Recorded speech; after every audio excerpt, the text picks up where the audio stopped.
Sense, everybody. I'm Wendy Bell. You know, it's stunning to monitor the media's lack of interest in the whole Maui story.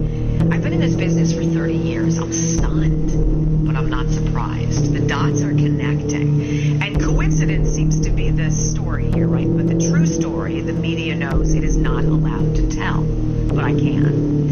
Is it a coincidence that the Maui police chief is the same man who was in charge in Las Vegas during that massacre that killed 58 people?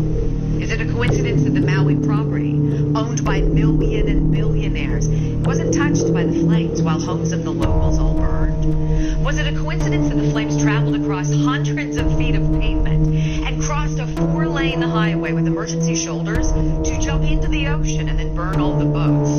Was it a coincidence that the largest system of outdoor emergency sirens in the world never made a sound as the fire devoured Lahaina? Was it a coincidence that at the same time, very same time, all the water was turned off?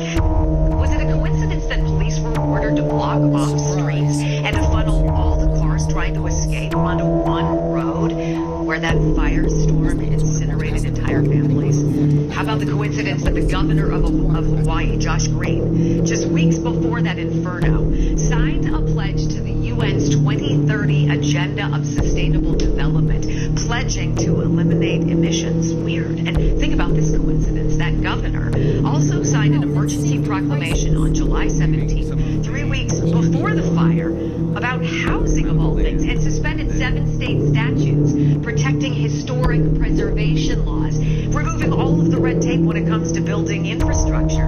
Coincidentally, that emergency proclamation also suspends previous building laws and gives the governor some magic wand power to appoint a housing czar to rule on the island's redevelopment.